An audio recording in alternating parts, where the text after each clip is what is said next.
balieuran jauhan jelema musik mah moal beres nutur-nutur jelema musik, balieuran jelema bodoh moal beres nutur-nutur nu bodoh, balieuran jauhan jelema nu munafik moal beres babarengan jeung munafik mah. Urang deuk ka Gusti Allah kudu bisa milih. Ieu batur aing ye 1 2 3 nu bisa ditoel ka masih yuk urang berjamaah yuk. Si ieu mah teu beres ulah dibaturan aya deuk ka Allah mah. Aya deuk ka Allah mah ulah dibaturan. Urang nyeun pondok pesantren deuk ngajak ka Gusti Allah sing hade sekeliling urang. Sekeliling urang teh nu ngajak ka dieu, nu ngajak ka ditu, nu ngajak ka dieu, ngajak ka ditu. Nah, kudu pandai-pandai membaca. Lantaran ieu deuk ka Allah. Mulai ku Allah didatangan ahli partai. Ngagelok bae urang kadinya cilaka lantaran moal datang ka Gusti Allah. Bismillahirrahmanirrahim. Kangjeng Nabi sebagai manusia langsung sedih karena ge manusia. Kangjeng Nabi teh kapan mana Muhammadun Basyarun tetap manusia dahar nginum sarejima numadak aya sebagai sifat kemanusiaan begitu dikitukan ku kaumna cep kajero hate aya nyeri kudu kumaha deui atuh pan ieu wahyu tapi kok teu daek nurut deuk kumaha deui manya make kudu jeung nyangka meunang ciptaan aing manang ciptaan kaula meunang meunang jeunan kaula rekayasa kaula ieu mah ti Gusti pan kula mah teu pernah nulis teu pernah maca jolna Al-Qur'an eta nyahoeun atuh kudu nama nulis teu pernah maca teu pernah jaumi pan kaula teh tapi tetep lain nu teu iman mah teu iman kunaon eta hawa nafsu ditumpakan ku setan tuh mentek sing hade di sekeliling urang teh setan malulu teh numpakan di dieu di punduh diceli setan teh di mata setan teh di irung setan di sungu setan pinuh setan betaheun setan di awak urang komo di awewe mah di konde pagedena setan numpakannya njot-njotan di dada di dieu numpak di dia di dada komo lamun lempang di endut-endut gue nya waduh dibujur di dieu setan malu mentak sing ade setan mah terus bae ngagoda urang terus bae entek aya hiji rohib baheula ibadah ka Gusti Allah terus bae jana di musholana ibadah mun kuari mah geus dijangkat jadi wali Allah. Ieu mah memeh zaman Kangjeng Nabi ngaranna rohib. Rohib teh pendeta. Pendeta teh kiai. Begitu nyana ibadah ka Gusti Allah geus ngeunaheun jasa sorangan bae di gubuk. Tiba-tiba aya awewe. Beak geus geulis geus. Geulis jasa geus. Bari mawa kadaharan ai praktek cak awewe teh ya rohib wahai pendeta tulungan abdi bahaya ngendong didinya lantaran tempat abdi jauh fa inna makani ba'idun tempat abdi jauh kene abdi mah tulungan hayang ngendong didinya je cak rohib teh ngendong di dieu bari mah awewe abdi mah tetep bae ngendong di dinya tulungan abdi mah ieu mah lantaran kapetingan cak rohib teh atuh geus naik ka usuli naik begitu naik atuh terus bae rohib zikir ka Gusti la ilaha illallah la ilaha illallah la ilaha horenganan nyana di tukangan rohib bubuka baju dibuka gunyana beres baju kutang dibuka sempak dibuka geus eueuh sahelai rambut acan nu nempel di awak mangkaning ulah dibayangkeun awewe berebes ieu mah waduh urang timur tengah teh atuh Libanon awakna beureum lain putih lain koneng lain irung mancung bulu mata na bentik burelit Masya Allah cangkengna anu ngabiola teh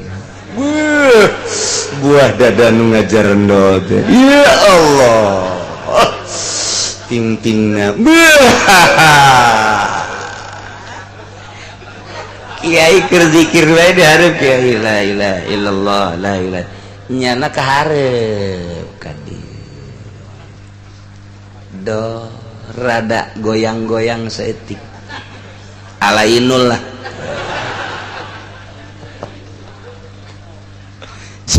cak kiai nanaonan ieu budak nanaonan cak kana ieu tetep baik kiai la ilaha illallah la ilaha illallah terus jaga deku dia cek awet ya abdi mah ka dieu lain rek nanaon di samping abdi ieu hayang kenal karohib ka mama ya abdi mah hayang dinikmati badan abdi nyanggakeun sadaya-daya masrahkeun diri kamu eueuh sasaha ieu mah urang di luhur ngan duaan doang cuaca sakieu tiisna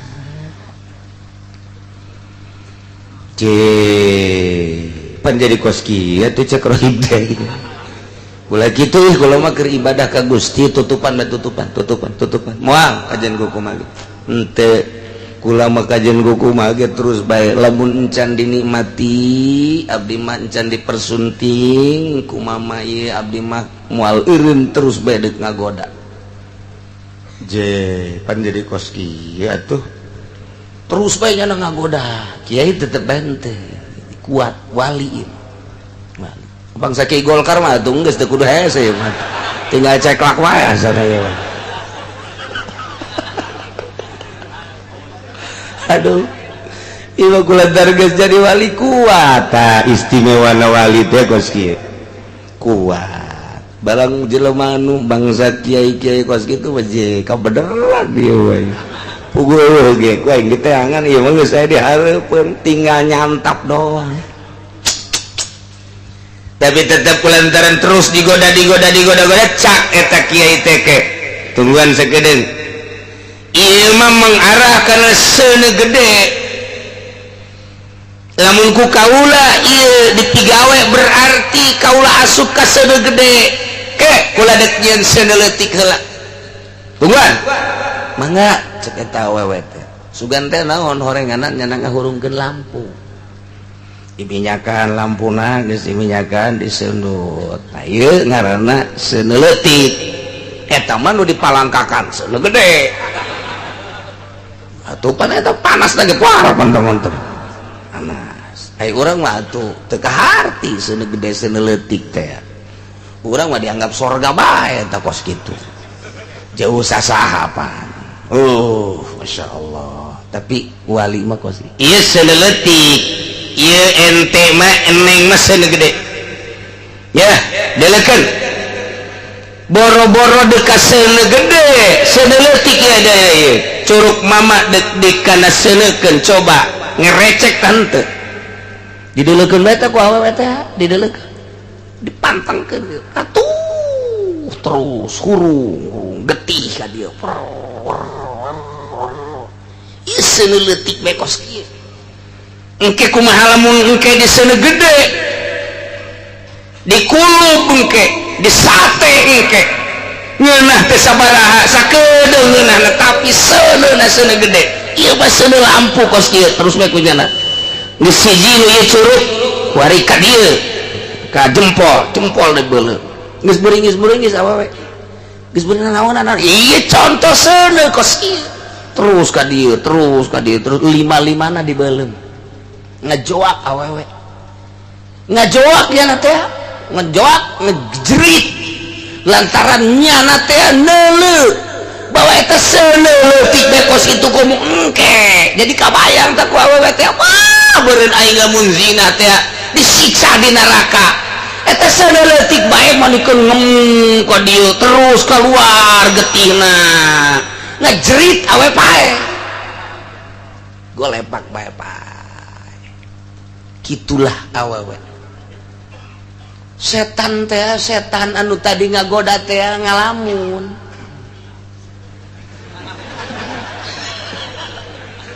je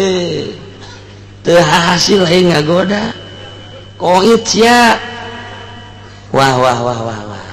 keluar nanti dinyata ti awewe teh geus teu mampu nyana ngagoda kiai ya geus jadi wali turun nyana ka handap setan ngalamun me dihandapeun gubuk percis kos jelema anu eleh wahweh we gitu budak wari teu nyaho wahweh pakong nyaho anak wari mah dasar sia pemain meureun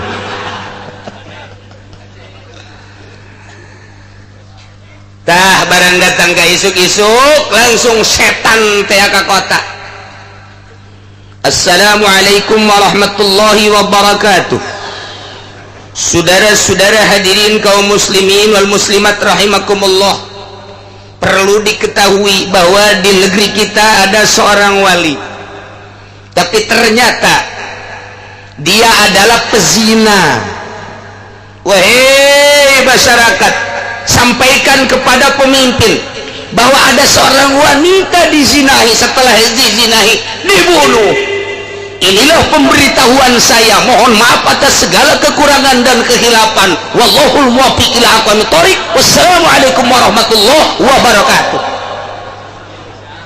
Wahara IM kajajadan datang. Waktu rame jelema nyampaikeun lah akhirna ke gubernur, nyampaikeun ke raja. Raja didinya langsung membuat tindakan. Coba, wahai para menteri, tolong, di mana eta wali? Bener apa henteu? Panggil ka dia. Ditanya deui eta si setan ngarupa kiai setanna. Masya Allah, udang-udang ngaleuwihan ti wali nu tadi. Wah, udang-udang nanya gedenya rapih, sorban ngambai ke handap. Kok sorban nu meuli di Mekah kuari para ranjang jasa jang naon meureun maksudna eta. Oh, mohon maaf Pak Kiai, ya saya boleh bertanya? Siap. Tolong jelaskan di mana itu wali. Di sini lurus, nanti ada bangunan kecil di sana. Nah itu coba periksa di sana, ya. Nggak usah diantar sama saya. Aib urusannya ini. Ini menurunkan derajat sesama wali. Kan tidak boleh saling mendahului antara wali. Tolong jasa setan. Otak setan masih ada. Si ada setan mah. Jeung kiai ngarupa kiai, jeung wali ngarupa wali, setan mah. Komo atuh tama jeung pejabat mah geus teu kudu rupaan tama emang ngahijinya nama kaditu sagolongan. Ya Allah ya Rabbi dia terus ditinggali bener aya keur zikir bae kiai. Wahai raib kulan coba turun aya naon tugas di kerajaan turunnya panggil ke kerajaan bawa begitu dibawa maneh boga gubuk jang naon cek raja. Oh jangan laksanakan ibadah. Bisa pada tahun maneh ibadah didinya? Alhamdulillah puluhan tahun Tuan Raja. Kumaha kuari? Alhamdulillah oh masalah. Bejana anjeun di luhur teh aya awewe muhun aya awewe. Tenang bae tah wali. Awewe didinya kumaha kaayaanana? Coba titah turun. Hai. Kunaon eta bisa jadi pae? Wallahu alam urusan Allah. Kajen kukumaha ge ieu mah urusanana meureunanan dizinahan, setelah dizina dibunuh supaya ulah kanyahoan. Teu cek cenah ieu mah urusanana nyana mah kaluhur milu ngendong kemudian pae sakitu bae. Ieu dibungkus bae tah, nu urut dibeulem teh dibungkus. Teu bebeja. Tenang bae wali mah tenang. Begitu terus didesak-desak lantaran geus kapiheulaan ku setan-setan asup deui ka tuan raja nu mengadili. Paksa tamanya nama menghela wali bohong kan. Setan terus membisiki, setan terus membisikin, terus geseret bae bunuh tama kos kitu bang. Coba cek tuan raja teh, coba ayo urang ka gubuk. Ayo. Ayo atuh aya Tuan Raja bawa ke handap sorangan lantaran pagawean anjeun lantaran jana dipaksa atau diakep ditalian ku Tuan Raja titah diakep seret lantaran saksi menghelak sejuta kali menghelak tetap nyana bela diri nah berdasar tuh mendasar tetap ieu mah kudu diadili eksekusi bono sedangkan baheula mah di mana-mana dek ngabunuh nu zina diragaji sainting heula leungeunna diragaji terus leungeun heula terus suku terus kakara ke ka dieu diragaji bae atawa diragaji teh di dieu heula di punduk di hulu dibelah dua ke kakarak sainting kitulah cara ngaeksekusi di zaman harita langsung dibawa ke tempat eksekusi dua jeung ngawewena didinya ditonton ku masyarakat tan kuduna mah kitu ieu kuarige kuduna mah kitu asal anu zina dibawa ke lapangan diranjam mun zina moson keuna kadeuleuan ku kabehan abeh jelema sieun kuduna mah kitu kuari mah lamun anu zina lain dieksekusi dikawinkeun atuh ngeunaheun mantep nu saja nurutan aing bari kawinkeun lah cenah zinah deui iya langsung begitu teh endek di ragaji kieu teh Allah Maha Kawasa mere hirup deui tah ka awewe nu geus paeh teh celeng abdi adalah seorang gadis kaget atuh kabehan ngahaja abdi teh datang ka luhur maksudna abdi teh pura-pura kitu naon ngaranna ngiuhan tapi padahal maksud abdi mah hayang dinikmati ku ieu rohib ternyata manehanana kuat jasa zikir bae ka Gusti Allah tidinya terus manehanana ngayakeun seuleutik sebab anu bakal diharepan kunyana adalah seuneu gede nah ieu seuleutik teh sugan teh naon horenganan damar lampu kunyana ieu dibeuleum ngerecek kulacan kaget dua dibeuleum ngerecek kulacan begitu kaget tilu begitu kaget kurang mulai kaget terus nu lima-limana dibeuleum kaget kula seuleutik bae sakitu poharana komo kumaha kumaha seuneu gede di ditu komo engke seuneu gede tidinya kula ngaheap ngajerit paeh kula tah tidinya barang paeh kula geuleuh paeh deui emang paeh beneran tah mah yang dibere hirup bae ku Gusti karomahna wali cek Tuan Raja coba eta buktikan coba naon nu ditutupan bae eta leungeun dibuka begitu dibuka bener horenganan ieu urut leungeun urut meuleuh tapi mah keur carita setan mah kitu tah pugu teu salah teu naon nyana nyarupaan wali deui pidato di tengah-tengah negara teh setan teh kos kitu inget urang waktu Kangjeng Nabi erek dibunuh teh ku Abu Jahal musyawarah kapan teh para inohong di Mekah dipimpin ku Abu Jahal kesulitan kapan mencari titik dan kelemahan Kangjeng Nabi jol be aya aki kapan memberi solusi apa dia teh setan dan umatak sih ada setan teh asal musyawarah baik datang setan asal musyawarah datang setan atuh kanu bener ge setan mah datang tah komo tah mah di balai desa mah setan mah loba jasa komo kuari deuk pencalonan setan kajajaden loba jasa di DPR tak setan memilu di dinya lalagaan di zaman Kangjeng Nabi baik urang kanyahoan setan ngarupa aki-aki mere solusi setan ieu tah nyaritakeun wali supaya dibunuh setan pidato nyarupaan ka MZ coba eta tuh kuari teh di tempat-tempat ke situ teh setan malulu luar biasa setan di balai desa geus kieu bae duit naon eta duit ya pembebasan deh itu sabaraha duit perpuluna sabaraha sakitu perpuluna geus kaluarkeun minta deui ka ditu minta ka dieu minta ulah sok ese lamun nya teu daekeun persulit mantak naon sih jaka kawasan kan di desa itu kan raja cekan nanti ulah sekali rese mumpung jadi lurah engke mah geus teu ieu jadi lurah mah rese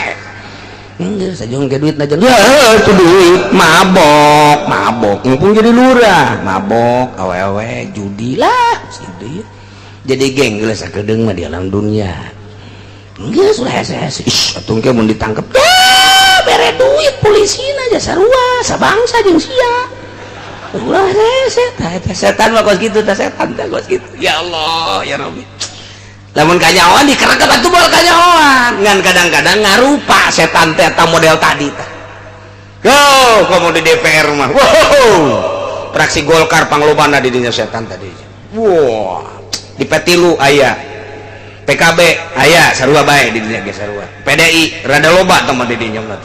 PKS oh jurig balulu teh di dinya oh ban marilu didinya emang kumaha gitu Masya Allah Karim ya setan bisa kos gitu nah iya ge setan nyaritakeun carita ka tokoh-tokoh Mekah iya nyaritakeun setan cak setan teh ulah dipercaya Muhammad mah budak kamari gengsi bae nuturkeun budak kamari ngadahar uyah lagi lansia lebok usia uyah sakilo atuh wala sok nuturkeun eta mah darosta tuh waliyakulu darosta Kanjeng Nabi ngajelaskeun tentang ayat langsung ti Gusti Allah ngabeberkeun tentang hukum-hukum ti Gusti Allah tapi berakibat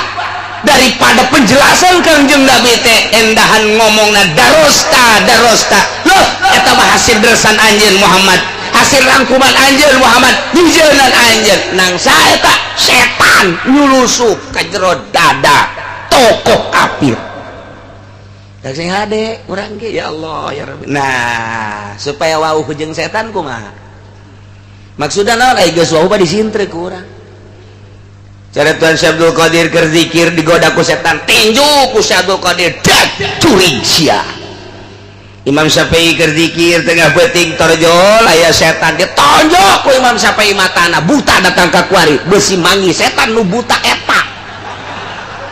tonjok ku Imam Syafi'i setan sia Imam Hanafi kapanggih di pertengahan jalan jeung setan disikut ku Imam Hanafi lantaran Imam Hanafi teh adalah pedagang setan nuturkeun nyahoon Imam Hanafi mah sia deuk lunjak ka aing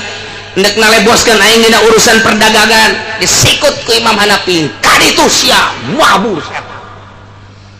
kabeh warau jeung setan nah urang teh supaya wauh heula jeung setan kumaha carana sok geura ge kabar aya di dinya setan setan loba di dinya marake kutang setan ome ge kurang aju nyaho atuh urang jadi setan eta mun teh nyaho mata urang asup ka dinya tuh nu mantake wauhan heula jeung setan canggeus wauh kakara urang bisa ngabedakeun urang teu bisa ngabedakeun mana setan lain setan moal teteg ibadah ka Gusti Allah urang can bisa ngabedakeun mana nafsu jeung lain nafsu moal teteg ibadah ka Gusti Allah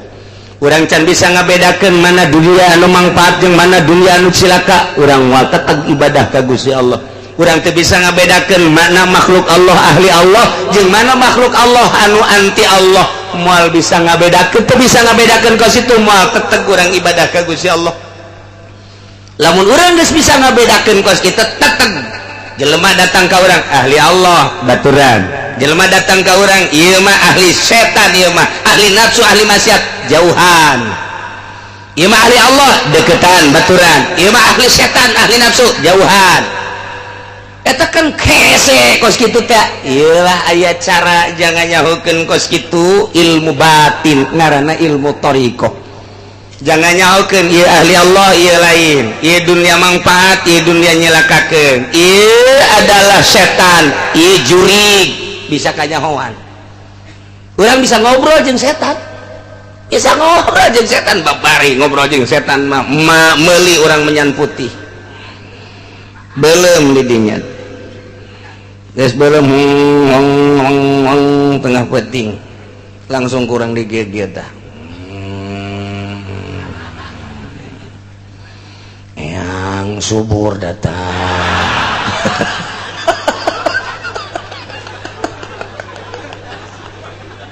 daratag ge kabeh tah kurang dipanggil kayaknya nangong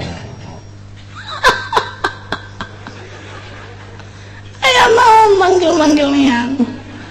eyang keur istirahat dipanggil aya naon yang aya permasalahan ya masalah naon di desa dek pencalonan entah tulung kayaknya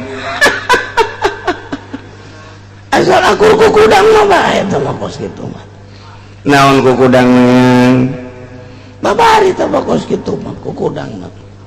ulah kudu hese-hese beli sapi 5 bawa ke yang ka dieu ngobrol jeung jurig ngemat jurig aya nu make mantra-mantra aya nu make bahasa Jawa aya nu make Al-Qur'an ngemat jurig teh babari sebenarnya mah ja jurig mah babari dikemat teh kudu dikemat-kemat hararese jasa urang ka kuburan bae ngan urangna sataranjang ulah make nanaon engke ge datang setan mana atuh urangna setan ieu ja urang sataranjang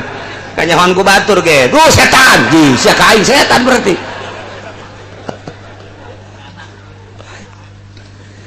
tah ieu keur carita Kangjeng Nabi dakwah nyampikeun ayat-ayat suci Al-Qur'anul Karim ternyata ahli-ahli Mekah nyangka melalui setan nu asup ke jero hatena setan tersebut ngocomang darosta tamah bersan anjeun Muhammad ciptaan anjeun Muhammad ya Allah kumaha tah satuluyna ittabi' ma uhiya ilaika min rabbik Muhammad ulah jadi pikiran tuturkeun bae ma ayat-ayat suci Al-Qur'an nu geus diwahyukeun ka anjeun ti pangeran anjeun tuturkeun sakumaha ti Gusti Allah Al-Qur'anul Karim menang ti Allah lantaran pangeran anjeun teh la ilaha illahu pangeran anu wajib disembah kecuali Gusti Allah kuari Gusti Allah mere ayat-ayat suci Al-Qur'an ka anjeun tuturkeun bae eta cara jelema-jelema musyrik ngahinakeun ka kaula eta cara jelema musyrik teh teu percaya wa arid 'anil musyrikin balieran jauhan jelema-jelema anu musyrik manutur-nutur jelema musyrik mah moal beres geus bae antepkeun nya mah nyana bae anjeun mah nuturkeun Al-Qur'anul Karim pamere ti Gusti Allah Subhanahu wa taala balieran musyrikin mah ulah osok di barengan nementak urang ge kuari teh deuk ibadah ka Gusti Allah mah kudu nyaho tibatureun urang teh endek ka Gusti Allah atuh babaturan ge kudu nu bareng sahaluan deuk ka Gusti Allah lamun urang teu sahaluan nu endek ka Gusti Allah bakalna jadi penghalang kudu arid anil musyrikin arid anil jahilin arid anil fasikin arid anil munafikin balieran jauhan jelema musyrik mah moal beres nutur-nutur jelema musyrik balieran jelema bodoh moal beres nutur-nutur nu bodoh balieran jauhan jelema nu munafik moal beres babarengan jeung munafik mah urang deuk ka Gusti Allah kudu bisa milih ieu batur aing ye 1 2 3 nu bisa ditoel ka masih ieu urang berjamaah ieu si ieu mah teu beres ulah dibaturan ai deuk ka Allah mah ai deuk ka Allah mah ulah dibaturan urang nyeun pondok pesantren deuk ngajak ka Gusti Allah sing hade sekeliling urang teh nu ngajak ka dieu nu ngajak ka ditu nu ngajak ka dieu ngajak ka ditu nah kudu pandai-pandai membaca lantaran ieu deuk ka Allah mulai ku Allah didatangan ahli partai ngagelok bae urang kadinya cilaka lantaran moal datang ka Gusti Allah nu tadina urang urusan takrib jeung riad ku ari mah urusan partai bae atuh ngomongna ge jang partai cilaka kiai kos kitu mulai aya organisasi datang kadinya bu amis jasa luar biasa ngomong lagi ngeunaheun jasa lantaran ieu mah organisasi Islam urang deka Allah mampir heula di organisasi sigana siga hebat paringanan kabelah dia nama urang kabawa ku arus organisasi lain ulah nu deka Allah mah cilaka deka Allah mah ulah geus tamat ku ari mah beres kitu ayeuna mah salamet tina partai salamet ti organisasi mulai aya ahli ekonomi ngajak dagang ka urang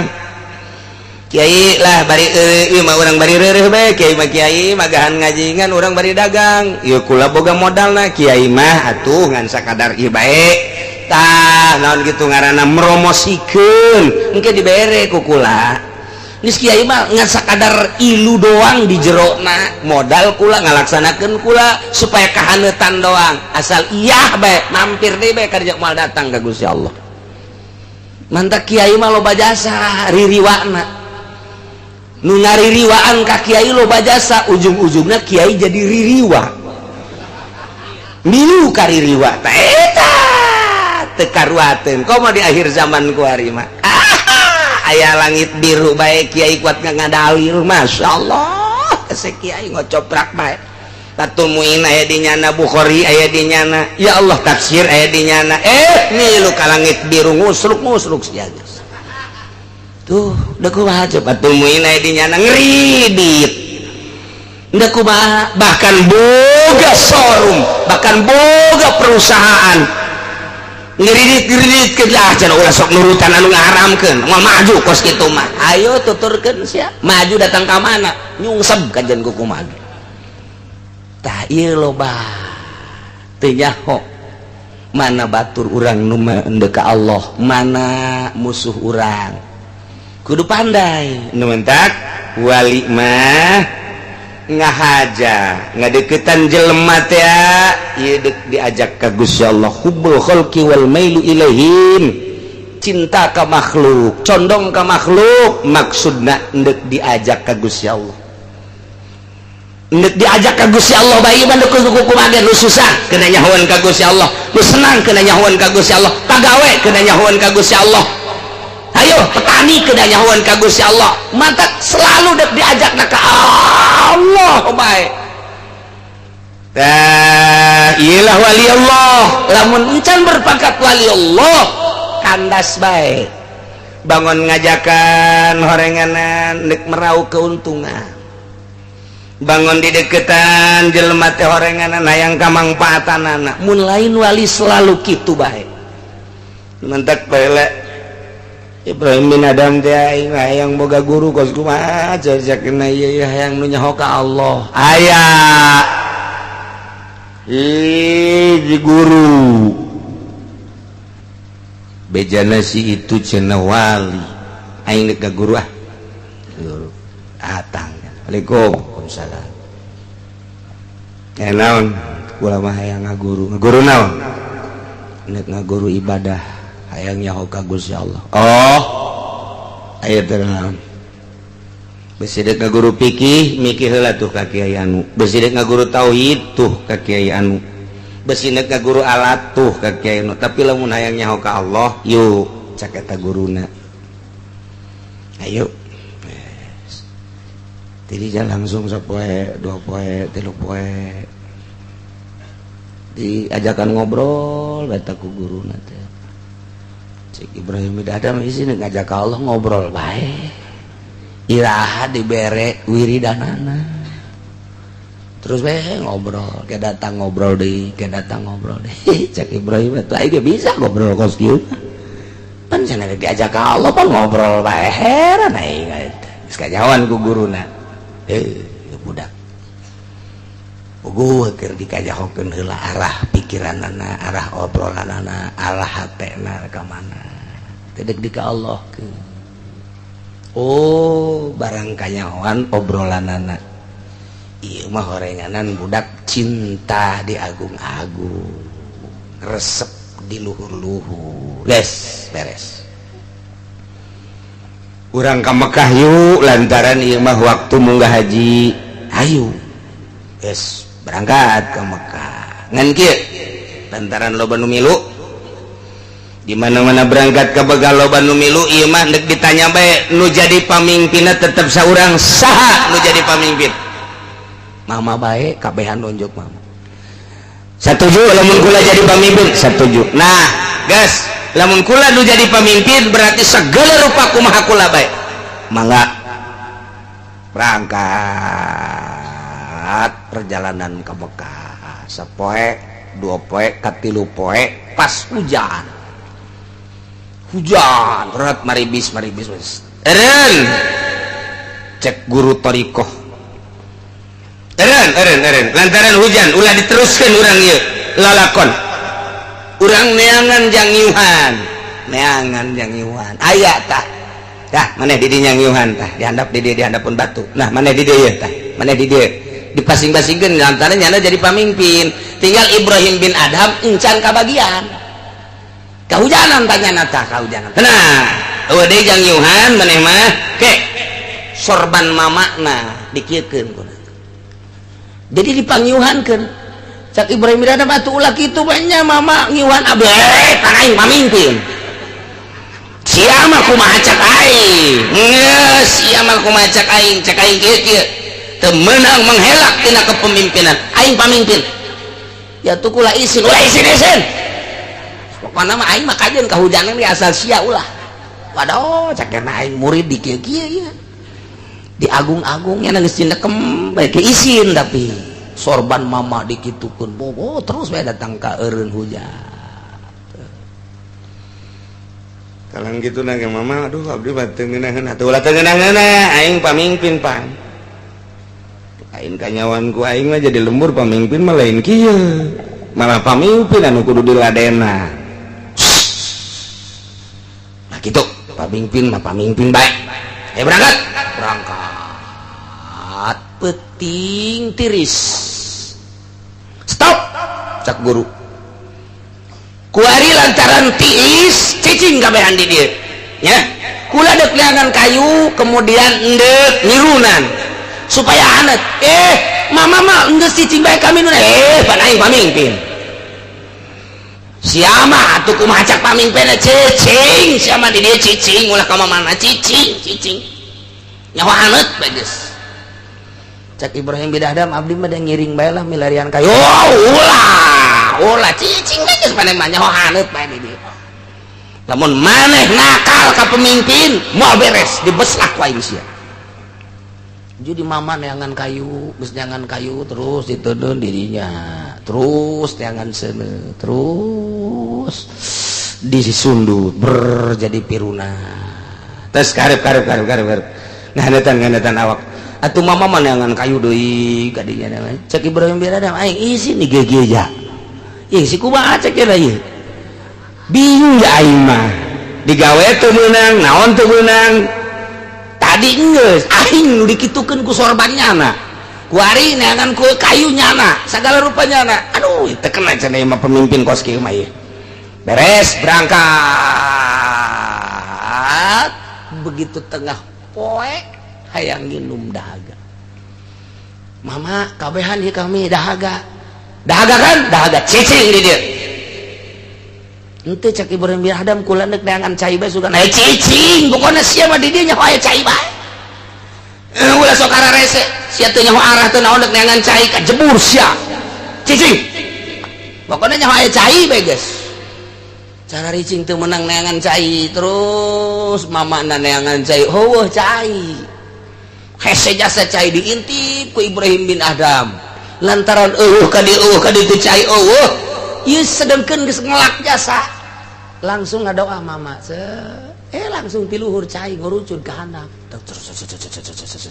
pinung wadah cai teh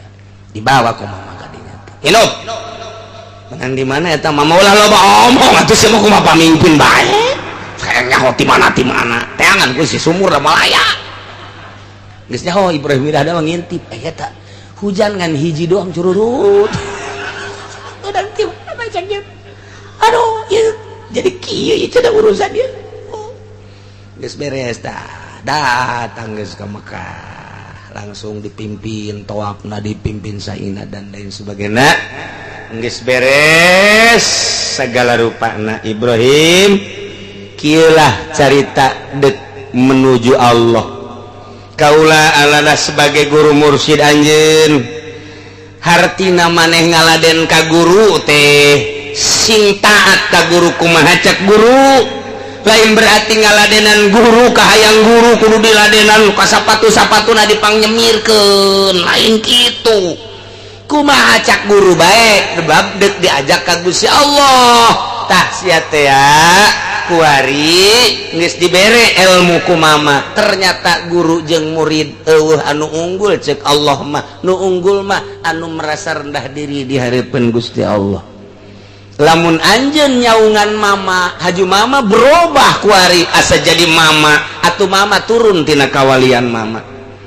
geus mama mambung turun tina kawalian kajen teuing merendahkeun diri di hareupeun Allah kajen nutupan anjeun mama mah kajen kahujanan ge jawab mama manu Allah hujana ge nu Allah nu niriskeun Gusti Allah andai kata ku Allah dipaekeun pae atuh masalah janu Allah ieu geus kerendahan diri etalah nu bakal jadi wali Allah satungtung urang terendah diri moal diangkat jadi wali. Aya jelema geus diangkat jadi wali kemudian asa aing bae turun kawalianana asa aing ieu nu aing itu nu aing oh mun eueuh aing mah turun kawalianana nu mantak semakin luhur semakin rendah kitulah jelema dek nungtun ka Gusti Allah mah jadi dicontohan kumanehna kieu kahartieun kan ku muridna ge geus muridna engke ngamuridkeun deui kos kitu nyontohanana muridna ngamuridkeun deui kos kitu nyontohanana jadi ngeunaheun boga guru rendah diri boga guru henteu asa aing boga guruna handapna ge handapna jasa kitulah cara nungtun murid menuju Gusti Allah Subhanahu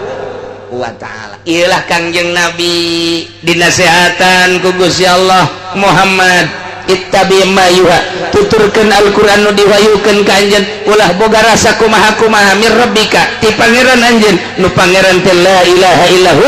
pangeran kecuali nu wajib disembah kecuali Allah eta jelema-jelema musyrik ka anjeun teu percaya ka anjeun ngaharubiru ka anjeun memfitnah wa a'rid anil musyrikin balieran jauhan jelema musyrik moal beres jawalau sa'allahu ma'asyraku lamun Allah ngersakeun mah moal ngamusyrikeun ieu Gusti Allah ge eta musyrik teh nang Gusti Allah eta jelema teu percaya nang Gusti Allah maneh mah tugas maneh mah nyampaikeun titik geus naon deui leuwih tibatan nyampaikeun walau sa'allahu ma'asyraku mun Allah ngersakeun atuh moal malusrik kitu mah dikersakeun ku Gusti Allah bae mata kurang sebagai kiai nyampaikeun bae geus ilmuna nurut lain urusan kiai urusan Allah ketika kiai nyaritakeun kitu urusan ngadu kotok nu ngadu kotok terus bae ulah jadi kukumaha nyampaikeun geus jangan ngadu kotok bae terus urusanana teh mah urusan Allah nyampaikeun kiai bahwa kreditan haram tapi terus bae nya ngredit ulah nyeri ka kiai geus bae urusanana teh urusan Gusti Allah walau syaallahu ma'asyraku mun Allah ngersakeun jelema musik jamal musik ieu wa ma ja'alnaka 'alaihim hafizha teu ngajadikeun kaula nu agung ka anjeun Muhammad sebagai hafiz sebagai penjaga sebagai pangraksa teu anjeun mah sakadar nyampaikeun doang nu ngajagaan mah tetep Gusti Allah kos kitulah keputusan agama lantaran Kanjeng pernah melakukan kana Nabi sallallahu alaihi wasallam yadribu fil khamri bil jarid wa ni'al arba'in pernah melakukan had bagi jelema anu mabok arak bil jaridi make palapah korma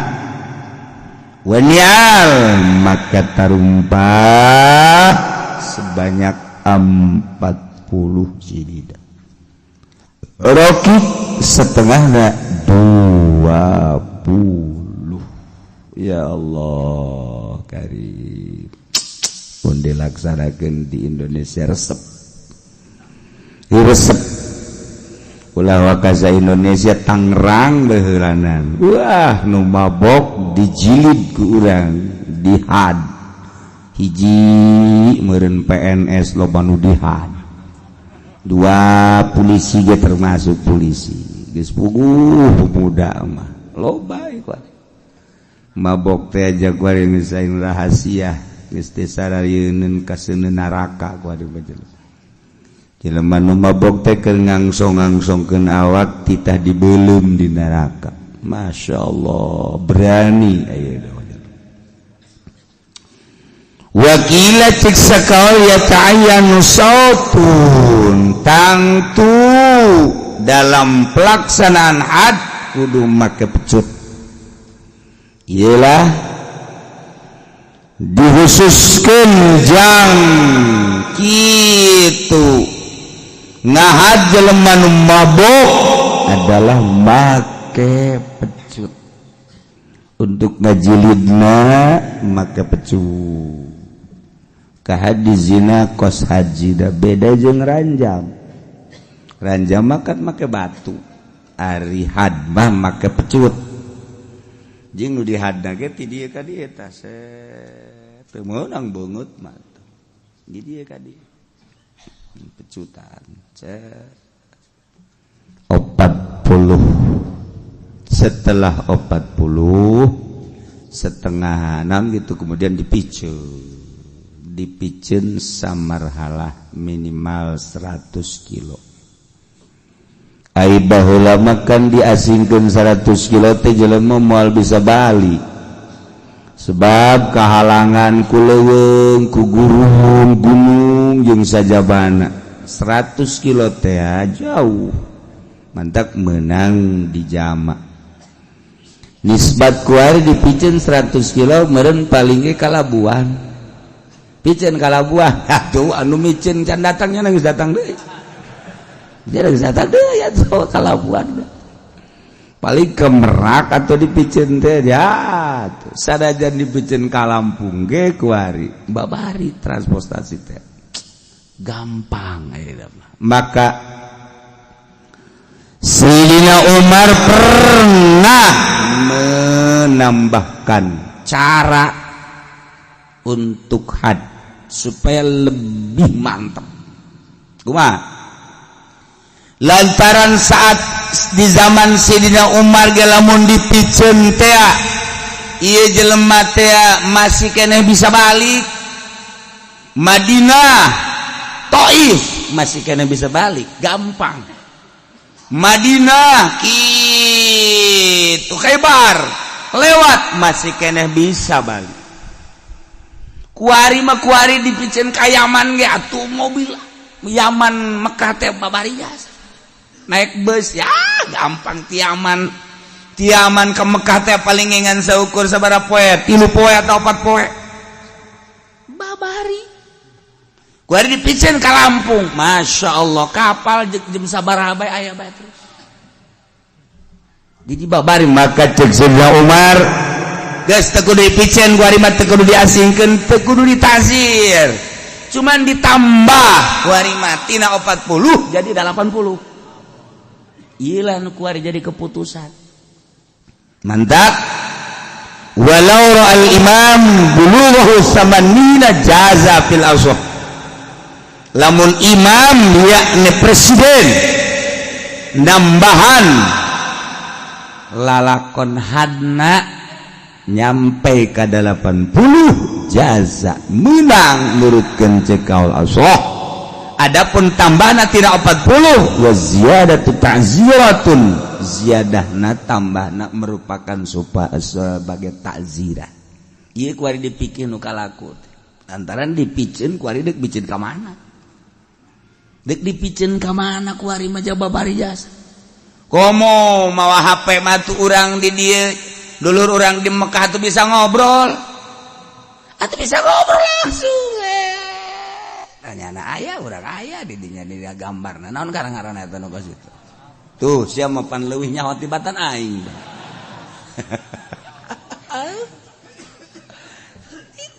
dulur orang di Amerika orang di dia bisa timbullah masalah kumaha lamun kuari nikah awawena di Amerika urangna di dieu ngan make gambar sah apa henteu Itu sebodoh sih bisa tengah heesan anak ditulos. Ya Allah, macam-macam di akhir zaman wakwari. Baca Quran, geus teu kudu maca Quran, geus cukup di HP bae. Trek meres baca Quran pencet deh susu keluar. Barangna eta-eta ke deh. Ji atuh kuari mah aya loba nu kasalahan mencet. Kasalahan mencet. Aya nu ngahaja sih eta mah kan ngahaja mencet. Suga teh daun khusu. Orengana. Beda jeung nu di imah cenah ieu mah. Rada geledek. Akhir zaman kurang bisa na urang. Geus cilaka. Mantak mun masih kene resep ka HP geus teu ngajamin sorga da pokona. Geus teu ngajamin lantaran loba kene ka resep jasa berarti. Oh, ieu mah cenah kula mah kieu alhamdulillah cenangan informasi doang tilok macam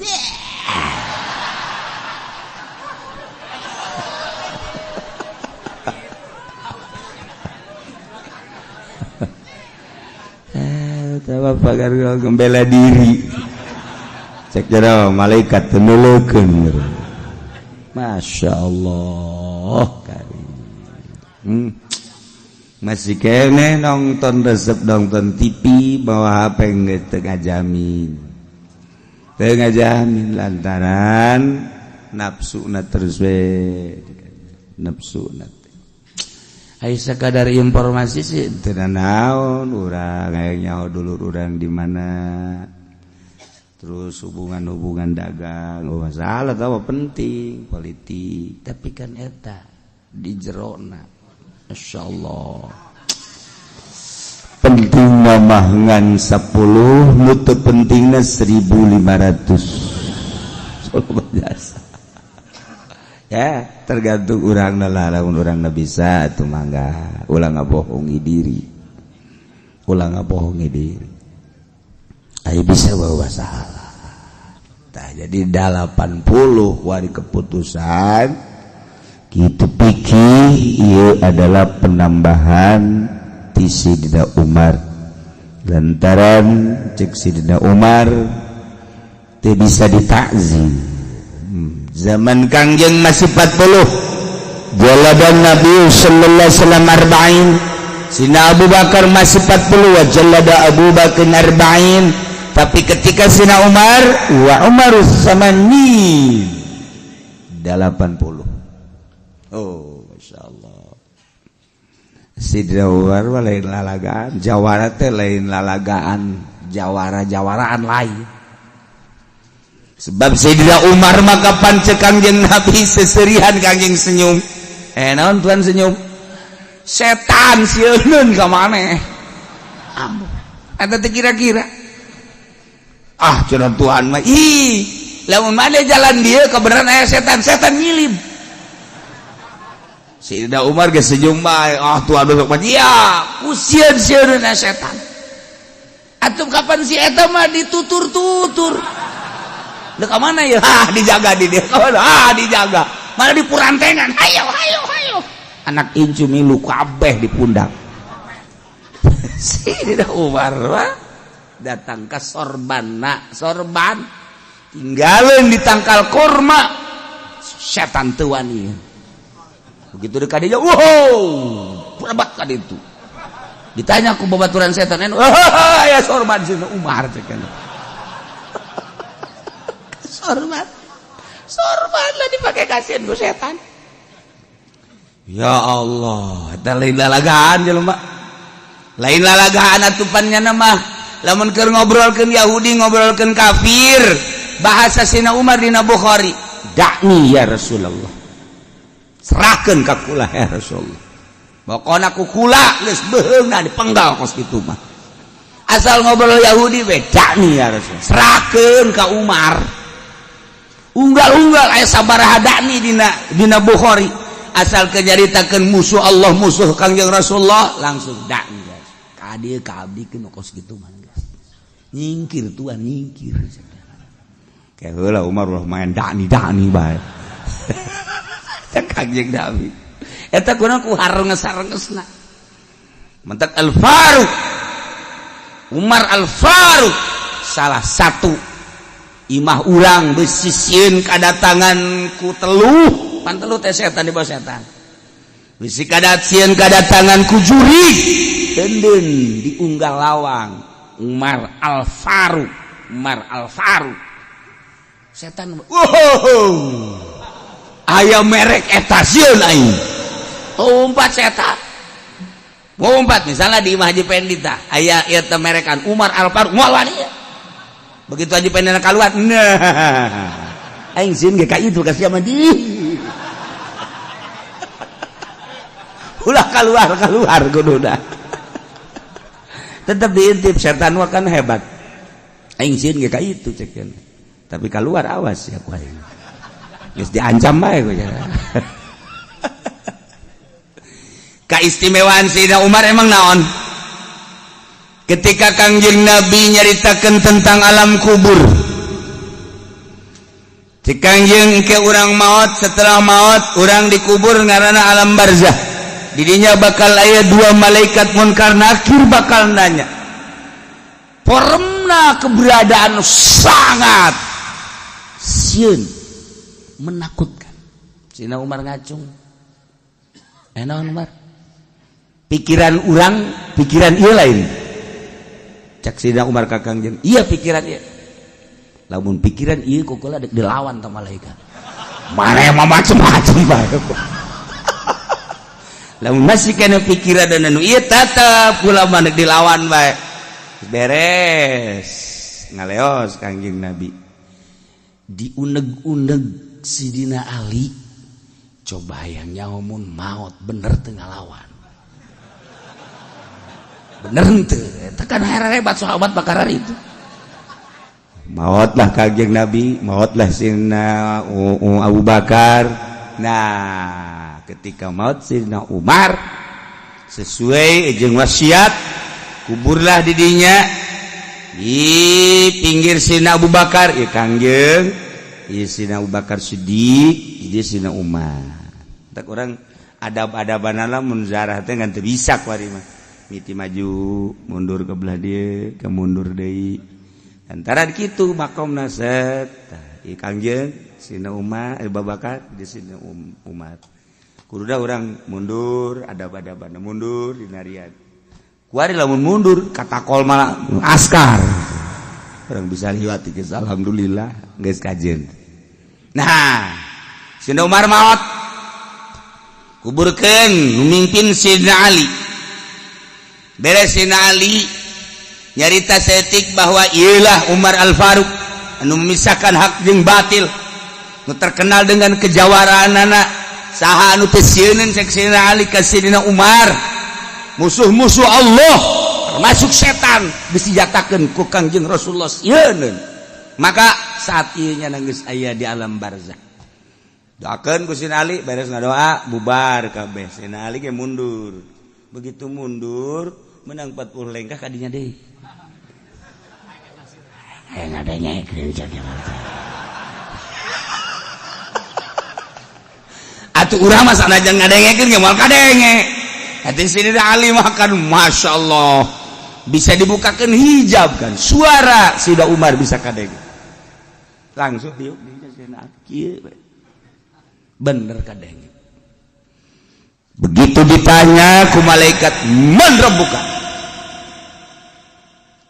cik Sidina Umar teh pangeran aing Allah ai pangeran maneh Sidina Ali di luhur seserian cek Sidina Ali bener ya Masya Allah kari cek malaikat teh itu pangeran aingnya Allah sarua sesama pangeran Allah kok make rupa nu ieu cicing wae tah malaikat diteruskan wa man nabiuka cek malaikat iya digigir tah nabi tah digigir aing ngarendeng jeung tah cak nu saurang deh emang ieu saha ieu Umar atuh kunaon ditanya atuh aya jauh Umar mah moal ditanya cek nya jawara mah tuh beuteung ngalaleos gak ada ulah ngalaleos robah banget ulah make banget anu nyingseunan mukminin kafir Yahudi Nasrani silakan make banget nu mana bae ge tapi mukminin ulah make banget euy awas ya mun make banget tuh ieu deui awas wae malaikat lapor Gusti Allah Gusti kuara ieu mah jelema cak Gusti turunkeun banget sia rupana beres Sayyidina Ali seserian kapangi kan baca seserian Ali kunaon maneh mata daku kun make seserian aduh nyata cek nyata anu baheula waktu dihareupeun Kangjeng Rasul cek ada dek dilawan ku kula ternyata kebenaran bener ditanya sakumaha tadi tah kajawaraan Sidina Umar lain keur hirup bae geus maot masih keneh nyana nulungan mukminin ini sejak etalah turun seetik wajah Munkar Nakir tepati sieun jasa tepati serem jasa rada bahkan dititahkan ku Sidina Umar bagi jelema-jelema nu ditanya wali Allah kekasih Allah ulama-ulama sholihin awas kudu make senyum saeutik Sidina Umar bahara jasa dah bata ka ayeuna malaikat teh lamun nanya wali teu keras bab ingat ancaman Sidina awas ya kowe Sidina Umar maka malaikat diancam teu kira-kira tah nah iyalah urang cinta ka Kangjeng Nabi cinta ka Sidina Abu Bakar Siddiq cinta ka Sidina Umar cinta ka Sidina Utsman cinta ka Sidina Ali lantaran eta khulafaur rasyidin nu opat lain sambarangan jelema dua anu jawara hiji Sidina Umar dua Sidina Ali piawai Sidina Utsman ahli zuhud kemudian kitu Sidina Abu Bakar Siddiq hartawan anu mengorbankan hartana di samping piawai mun maca Quran ceurik hartana neuk sabaraha bae ge jang syiar agama Allah sebabnya na pedagang dikersakeun ku Gusti Allah naon bae nu geus aya di leungeunnya na laku bae urang mah pan ngemblok pedagang ya ngitung deui deres teu buruk mah nu buruk mah pan hese dagang nu buruk lamun geus 2-3 poe teu laku atuh geus muter di dieu muter Sayyidina Abu Bakar Siddiq mah asal geus aya di leungeunnya dikersakeun ku Gusti Allah laku bae jeung untung bae maka selama hidup Sayyidina Abu Bakar Siddiq berjuang perang di samping eta ketegasan anu luar biasa hartana dipakai ngabangun agama Allah ribuan onta ketika perang ribuan onta pakai meuli abid di merdekakeun dan lain-lain sebagainya Masya Allah ialah Sayyidina Umar kaistimewaanana mandak nyana berbagai pertimbangan ulah 40 80 sebab baheula di zaman Kangjeng 40 cuman aya ta'zir piceun hese keneh balik di zaman urang cek Sayyidina Umar komo ka hareupna neuk dipikeun ka mana jelema kuat tambah ta'ziranana 40 jadi 80 kuari lamun dilaksanakeun jelema nu mabok di ta'zir di 80 aman negara ayeuna urang ngadenge mabok geus puguh minuman tambah ku obat-obat baheula mah sakadar aya magadon nyuriahib sakadar sakitu doang tapi kuari mah sabu-sabu ekstasi dan lain sebagainya bisa ditiru deh dijieun ngahaja urang Indonesia mah boro-boro niru obat kos kitu atuh igomah di Mekah bae ge ditiru ku urang Madura igomah ditiru eta kan aya tanda tanganan dan lain sebagainya bisaan urang Indonesia paspor bae kuat ka ditiru ijarago nipu urang Indonesia mah bararisan mau obat-obatan mah ya Allah asal keluar bae nu asli tungguan sababaraha poe bakal keluar nu ilegal nu palsu nah asal timbul obat nu asli timbul nu palsu selalu kitu bae di Indonesia mendak kuari geus hararese mana nu asli mana nu palsu aya kiai nu asli aya nu palsu sarua bae geus timimiti obat minuman datang ka kiai nu asli jeung nu palsu teh aya di dunia urang keliru di dunia mah di akhirat mah moal di akhirat ku malaikat ditinggali sok memilu ka ditu kiai pan kula kiai lain ieu mah juri cek malaikat berbulu kucing ieu mah ya Allah ya Rabbi ialah cerita Sayyidina Umar maka dicatatlah dina fikih had jelema nu merdeka syaribul khamri adalah 80 cilidan abid 40 cilidan nah eta teh Sayyidina Umar teh di mana eta menangna pertimbangan cek Sayyidina Umar salat zuhur 4 rakaat ketika dijadikan Jumat jadi 2 nu 2 deui adalah khutbah teh adalah bagian daripada salat nu 2 rakaat mentek teu beunang sambarangan khutbah eta mah ulah ngaco-ngaco sebab salat keneh hiji kudu boga wudu 2 teu meunang ka kitu buka aurat merga 3 teu meunang ka pasil kebenaga pasil lantaran sholat kene mata kula acak-acakan banyak khutbah sagala nyaritakeun kabar khutbah nyaritakeun Agustus khutbah jarang nyari teu beres eta mah khutbah sholat nu 2 rakaat teh jadi khutbah mentak geus teu bagusna teu kudu ditarjamah nya teh sholat pengertianana sholat geus lamun ditarjamah meunang cek fikih narjamahkeun nu dibaca lain ader-aderan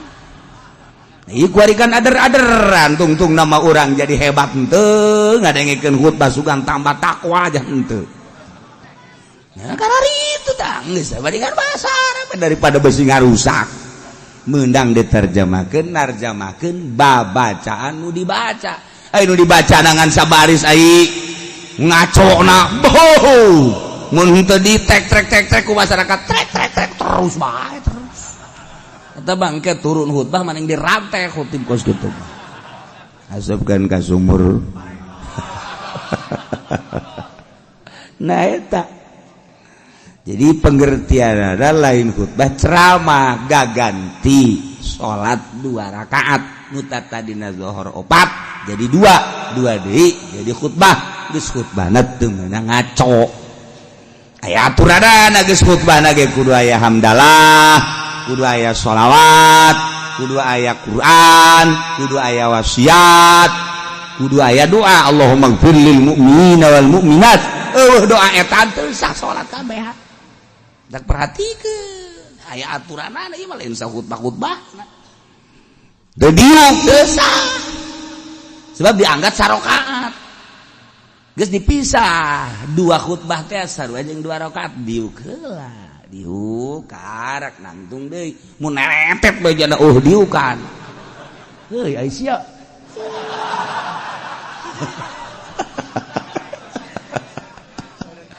goblok sia aing ge garusak salat aing sia nah eta lah mah khatibna kudu nu paham ulah tarjamah acak-acak ieu mah salat ndek khutbah mah nya ndek ceramah ketas Jumat atau meme Jumat. Oh, ceramah sadek nya ada tekan budak ngebudak geus tah. Cenah nu ngadengekeun atuh karasa ku sia berarti sia teu dipake karasa. Ieu mah keur salat ieu mah ditah Allah. Tungtung nama pan kulantaran salat ieu kan anu ngadengekeunage teu meunang teu ngadengekeun. Idza sa'idal khatibu 'alal mimbar fala tatakallam. Wa may yatakallam fala faqad lagu wa man lagu fala jumatalah ndek kumaha coba di mana khatib naik ke mimbar ulah ngomong awas urang lamun ngomong berarti lalagaan sia lain keur salat waman lago pala Jumat lah teu boga Jumat sia teu sah ye atuh mah khotib buat be barang lalagaan bila perlu main coklak di dieu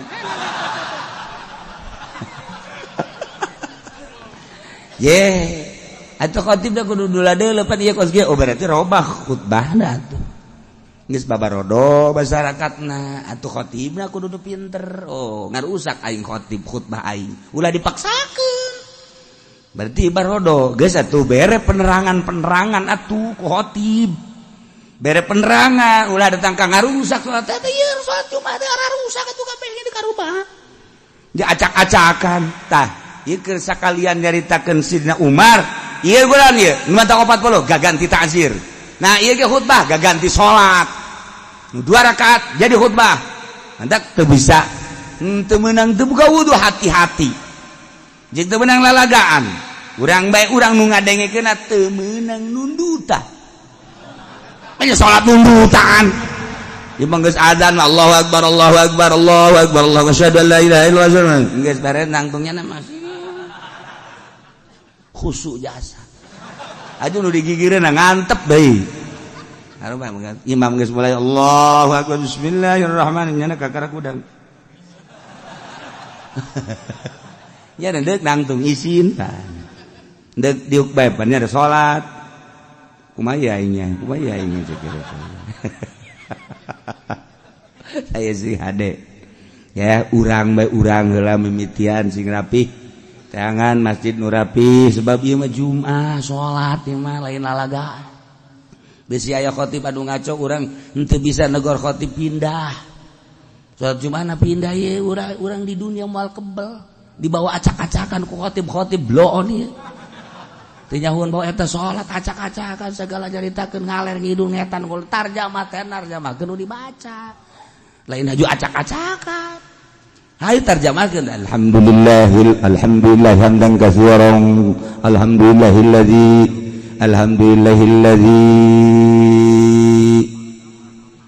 alhamdulillah sia ngaco aing mah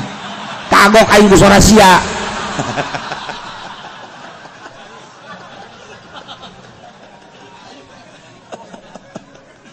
aduh masya Allah nah tarjamakeun terus ayat terjemahkeun wasiat terjemahkeun aya ditarjamakeun mah peureuna naon narjamakeun usikum iya ya taqwallah kula wasiat ka kaula jeung kamareh kabeh takwa ka Allah sing hararade teu naon tah beres Jumat imamna main catur pan tadi usikum ayuhan nas tegap ayuhan hei manusia ditatak lah turun khutbah main catur geus bandingan bakeun golok ai sia takwi usikum naon sia hah hayu jeung aing main caturna sia golok tah eta khotib anu bener ulah main tujak tunjuk khotib asal khotib bae nyandakan wasiat malulu ayuhannas ittaqullah waf'alu khairal la'allakum pohara teh poe urang-urang kadinya teh ka khotib Assalamualaikum salam jangan nonton TV aing teh senang khotib kos kitu ya Allah ya Rabbi ikan sholat masalahna ai ceramah mah kipudoli acak-acakan los kita lain sholat tamanya nama sapira bisnis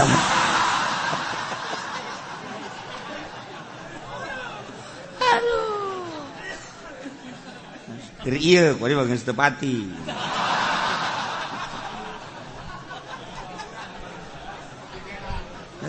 ya Allah ya Rabbi karim karena perubahan-perubahannya nama dere ya perubahan sia teh bencana kadengen aku orang kutub berapa nih coba ge tadi bayar ngomong ke aku tuh berapa di kos gitu teh iya khutbah berarti gak ganti soal sing ade geus hati-hati degekeun kurang perhatikan lengan orang temenang uca aco kadia nunjuk doangnya nunjuk jadi masalah masa keur salat nunjuk wa man lagha fala jum'atalah lalagaan berarti tunjuk ngomong ngobrol fala jum'atalah teu sah jum'ana sia eta cak Kangjeng Nabi sok dibaca kurang iza saidal khatibu alal minbar fala tatakallam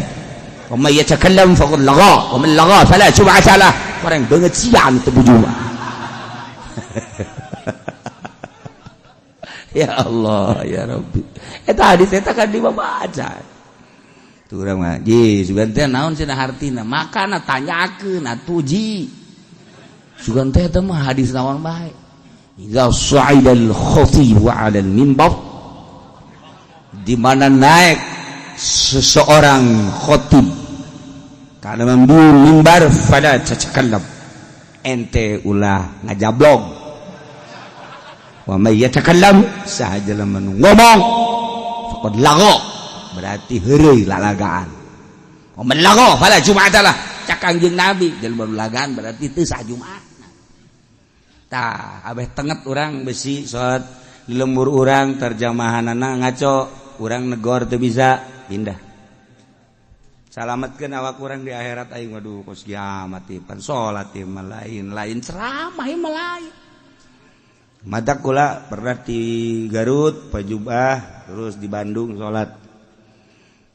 Jumat milu begitu salat Jumat waduh ngaco ieu mah khutbah acak-acakan kieu langsung zuhur nah zuhuran salat salametkeun salat waduh bahaya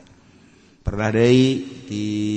Bandung dapat di Bandung ka dieu set poe Jumat jeung guru malah di Bandung jeung guru ti Cililin deuk ka dieu deuk ka Banten mampir ka dieu poe Jumat hayang poe Jumat nyanan pas itu harita pada larang langsung salat Jumat ti Cililin rada beurang salat Jumat pada larang sarua